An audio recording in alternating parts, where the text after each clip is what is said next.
Sahabat Benteng Songo yang dirahmati Allah Subhanahu wa Ta'ala. Heboh, Ketua PCNU Kebumen Jawa Tengah mengundang Kiai Haji Imaduddin Usman Al-Bantani untuk mencerahkan umat Islam, khususnya kaum Nahdiyin di wilayah Kabupaten Kebumen dan sekitarnya, terkait tentang polemik nasab para Habib di Indonesia. Selamat menyaksikan, semoga bermanfaat.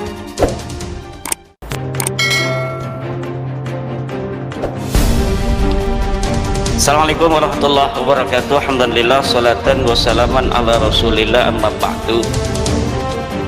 Bahwa di Indonesia sejak tahun 1832 ada orang-orang dari Yaman datang, marga As-Segaf Al-Habsyi Al-Idrus bin Syihab bin Yahya bin Smith, itu seperti leluhurnya Habib Rizik, Habib Bahar, Habib Topik Segaf, Habib Lutfi bin Yahya. Mereka leluhurnya datang ke Indonesia mengaku sebagai keturunan Nabi besar Muhammad sallallahu alaihi wasallam. Kiai-kiai kita dulu husnudon, karena pada waktu itu jumlah mereka tidak terlalu banyak dan yang ada itu akhlaknya masih bagus-bagus. Ama kiai itu luar biasa cium tangannya, luar biasa menghormatinya. Akhirnya dengan berjalannya waktu sampai tahun 2015-an ini mulai keluar caci maki kepada pemerintah, caci maki kepada ulama NU, caci maki kepada Banser, caci maki kepada ketua Ansor. Kemudian saya di dalam hati ragu, apa benar orang-orang model begini adalah keturunan daripada Rasulullah Muhammad sallallahu alaihi wasallam. Tapi waktu itu saya tidak ada sedikit pun terlintas ingin meneliti. Di hati ada keraguan, tapi saya menggunakan metodologi menasehati.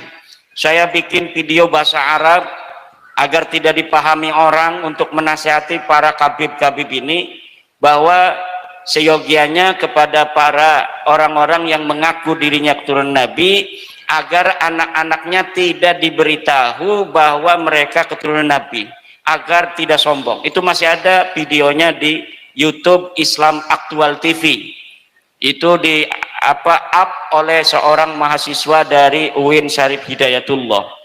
Tapi rupanya itu tidak menjadi sebuah perhatian dari para habib-habib itu. Kemudian saya membuat puisi juga dengan bahasa Arab dengan judul Ya Fatimah binten Nabi. Di situ saya adukan dengan bahasa Arab supaya tidak juga dipahami oleh orang-orang awam. Nasihat niatnya kepada para habaib itu agar mereka kemudian, oh, ada orang yang menasihati dengan bahasa Arab ini. Dan saya masih yakin mereka waktu itu keturunan Nabi. Makanya saya menasihati, karena di dalam kita keluarga Wali Songo juga ada riwayat bahwa keluarga Wali Songo adalah keturunan baginda Nabi besar Muhammad, tetapi akhlaknya bagus-bagus. Akhlaknya para Wali Songo itu bagus-bagus, akhlaknya sopan-sopan, tawadu, pinter-pinter. Ilmunya ada yang hafal Quran, ada yang hafal Fathul Mu'in, ada hafal Alfiyah, kadang Bukhari juga ada yang hafal. Di Banten itu ada yang hafal kitab Bukhari dan Fathul Mu'in. Makanya kata saya, kenapa kok ini keturunan Nabi yang satu pinter-pinter, tawadu, akhlaknya bagus-bagus, tetapi keturunan Nabi yang ngaku-ngaku selalu di depan orang ngaku-ngaku turun Nabi ini kebanyakan kok nggak bisa ngaji, akhlaknya sombong-sombong, suca caci maki. Akhirnya pada tahun 2022 saya mulai membaca kitab-kitab nasab. Ketika melihat di dalam sebuah persidangan Bahar Smith itu menghina ulama, yang jadi saksi memberatkan dia, menanyakan Nabi Muhammad itu kakek saya apa kakek kamu, itu saya mulai mengkristal, ingin meneliti benar nggak sih orang-orang ini turunan Nabi. Akhirnya saya kumpulkan, saya gunakan metodologi ilmu sejarah dalam meneliti sebuah peristiwa sejarah, yaitu menggunakan teori heuristik, kemudian kritisasi sumber, kemudian interpretasi dan historiografi. Dari heuristik itu saya kumpulkan kitab-kitab yang bicara tentang nasab-nasab keturunan Nabi Muhammad SAW dari mulai abad ke-4, ke-5, ke-6, ke-7, ke-8, ke-9 sampai abad ke-14 Syamsul Zahirah. Kemudian saya urutkan susunan Ba'lawi ini, yang saya jadikan sampel adalah silsilahnya Rizik Syihab dan Bahar Smith. Kemudian yang satu ini kurang bagus, ini yang saya urut seret. Kemudian kita cari tahunnya masing-masing wafatnya, kemudian kita selaraskan dengan kitab-kitab yang ada pada masanya masing-masing. Karena kitab-kitab nasab keturunan Nabi itu sudah ada, setiap abad itu ada kitabnya. Sesuai tidak ke pengakuan mereka yang katanya mereka itu adalah keturunan dari Alwi bin Ubaid bin Ahmad bin Isa bin Muhammad An-Naqib bin Ja'far Ali Al-Uraidi bin Ja'far Shadiq bin Ali Muhammad Al-Bakir bin Ali Zainal Abidin bin Husain bin Fatimah bin Nabi Muhammad sallallahu alaihi wasallam. Itu saya urutkan. Ternyata dari Nabi Muhammad ke bawah punya anak Fatimah, sahih. Fatimah punya anak Husain, sahih. Husain punya anak Ali Zainal Abidin, sahih. Ali Zainal Abidin punya anak Muhammad Al-Bakir, sahih. Punya anak namanya Ja'far Shadiq, sahih. Ja'far Shadiq punya anak Ali Al-Uraidi, sahih. Ali Uraidi punya anak namanya Muhammad An-Naqib, sahih. Muhammad An-Naqib punya anak namanya Isa, sahih. Isa punya anak Ahmad, sahih. Ahmad punya anak Ubaid. Ini mentok. Ahmad bin Isa itu wafatnya 345. Berarti kita cari kitab yang ada di abad keempat. Ada kitab Sirri Silsilatil Alawiyah. Di abad keempat, Alawi bin Ubaid ini wafatnya 383, punya anak namanya Alwi, wafatnya 400 Hijriah. Saya cari kitab-kitab yang ada di abad kelima, yaitu saya temukan 3 kitab. Pertama adalah Tahdzibul Ansab karya Al-Ubaidili, yang kedua Al-Majdi karya Al-Umari, ketiga adalah Muntaqilatut Talibiyah karya Ibnu Tobatoba.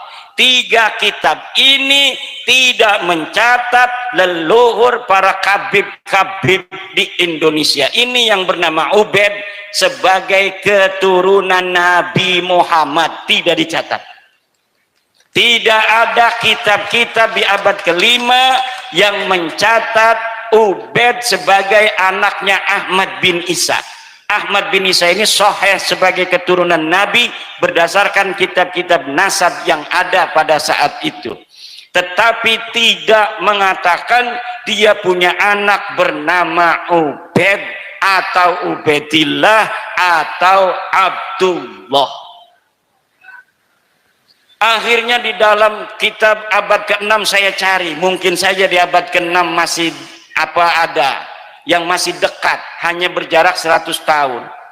Tapi di kitab abad ke-6 disebutkan namanya kitab As-Syajarah Al-Mubarakah karangan Imam Al-Fakhrur Razi, orang Roy di Iran. Sedangkan Ahmad bin Isa ini anak-anaknya ada di Roy Iran. Imam Fakhrur Razi yang hidup di Iran di Roy itu bertetangga dengan anaknya Ahmad bin Isa dari jalur Muhammad bin Ahmad bin Isa. Nanya-nanya, berapa anaknya kakek kamu Ahmad bin Isa? 3. Pertama Muhammad, Ali, Husain. Tidak ada anak bernama Ubaidillah, tidak punya cucu namanya Alwi. Abad ke-6 rungkad. laka sing nyatet dewe keturunan Nabi. Abad ke-7 ditemukan kitab Al-Fahri. Apakah betul itu keluarga Kabib itu ditulis di abad ke-7 yang namanya Alwi, Ali punya anak namanya Muhammad, Muhammad punya anak namanya Alwi lagi. Kan mereka ada di abad ke-6. Apakah ditulis sebagai turun Nabi? Tidak. Abad ke-6 kitab Al-Fahri, kitab As-Sajalah Mubarakah. Kemudian abad ke-7 kitab Al-Fahri, abad ke-8 kitab Al-Asili. Tidak ada satupun yang mencatat keluarga Kabib ini keturunannya ke atas, leluhurnya itu sebagai keturunan Nabi. Teaya alias ora ono. Abad ke-7 ke-8 rungkan. Abad 9 Ibnu Inabah mengarang kitab Umdatul Talib Al-Kubra. Di dalam kitab itu mencatat nama Ahmad bin Isa dan anaknya. Tidak ada nama Ubaid dicatat sebagai anak Ahmad. Tidak ada Ubaid, Alwi, Muhammad, Syahid Mirbat, Paqi Muqaddam dicatat pada abad ke-9 sebagai keturunan baginda Nabi. 550 tahun sejak wafatnya Ahmad bin Isa 345 sampai kemudian keluarga Ba'lawi ini, leluhurnya Rizik Syihab mencatat di dalam kitabnya sendiri namanya Al-Burqatul Musyiqah 895 Hijriah bahwa dia keturunan Nabi dari jalur Ahmad bin Isa yang wafat 345 itu.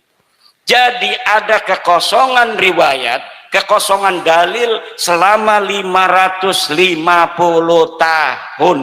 Tidak dicatat, tidak dikenal Ubaid ini sebagai anaknya Ahmad bin Isa 550 tahun. Setelah 550 tahun baru mereka mencatat nama diri mereka sebagai keturunan Nabi. Nah, Kiai Dawam sekarang ini nyatet anak saya 3 ceret tahun 2024. Kemudian anaknya Ki Dawam mencatat dia anaknya Ki Dawam punya anak 3 nyatet lagi. Terus cucu-cucunya Ki Dawam sampai 550 tahun anaknya cuma 3. Dadan, Didin, Dudun 3 misalnya anaknya. Dicatat terus sampai 550 tahun bahwa Kiai Dawam anaknya 3, Dadan, Didin, Dudun. Pas 550 tahun yang akan datang tahun 2524 ada orang yang nyangkol bahwa Kiai Dawam punya anaknya 4, Dadan, Didin, Dudun tambah 1 Dodon. Lah iki kira-kira adanya Dodon yang diaku oleh anaknya Dodon, keturunannya si Dodon yang ada 500 tahun lagi, bahwa saya juga keturunan dari Kiai Dawam. Dulunya Kiai Dawam ini adalah ketua PCNU Kabupaten Kebumen.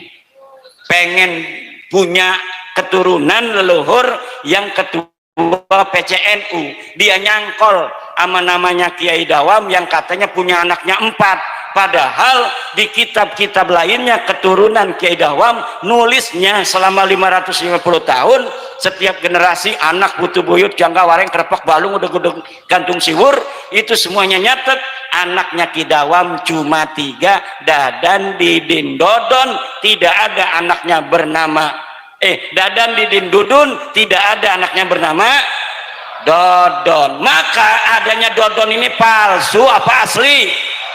Asli apa palsu? Kalau tidak ada nama Ubaid disebutkan sebagai anaknya Ahmad selama 550 tahun, leluhur Habib ini namanya Ubaidillah, punya anak namanya Alwi. Nah, maka disebut Ba'alawi karena anaknya Alwi bin Ubaid. Ubaid ini katanya anaknya Ahmad bin Isa, sementara kitab nasab mengatakan anaknya Ahmad bin Isa cuma 3, Muhammad Ali Husain tidak ada anaknya namanya Ubaid. Lalu 550 tahun muncul nama Ubaid. Kira-kira menurut ibu otaknya waras, iki anak palsu apa anak asli? Asli apa palsu? Ya mekonon beres kuis. Berarti kemudian keturunannya mengaku keturunan Ahmad bin Isa, diterima apa ditolak? Tolak apa terima? Karena Ahmad bin Isanya ini adalah keturunan Nabi, ketika dia tidak terverifikasi sebagai keturunan Ahmad bin Isa, berarti dia tidak terverifikasi sebagai keturunan baginda Nabi besar Muhammad sallallahu alaihi wasallam. Maka disimpulkan oleh saya bahwa kabib-kabib yang ada di Indonesia ini semuanya, baik bin Syihab, Ba'lawi bin Al-Idrus, bin Yahya, bin Smith, As-Segaf, semuanya bukan keturunan baginda Nabi besar Muhammad sallallahu alaihi wasallam. Kemudian Pak, Bu, ada seorang doktor dari Badan Riset dan Inovasi Nasional mendukung kajian ilmiah saya itu. Benar Kiai katanya itu, mereka bukan turun Nabi. Kenapa? Karena mereka sudah tes DNA. Keluarga mereka di Yaman sudah tes DNA 180 orang dan terverifikasi hasil tes DNA mereka menyatakan mereka bukan keturunan Nabi. Keturunan Nabi haplogrupnya J1, mereka haplogrupnya G. Jangankan mereka keturunan Nabi, keturunan Arab saja bukan. Akhirnya ketika tes DNA ini kuat, mereka sekarang berfatwa bahwa tes DNA hukumnya haram. Karena apa? Kalau tidak haram nanti takut dites DNA. Dan ini dapat dipertanggungjawabkan secara ilmiah.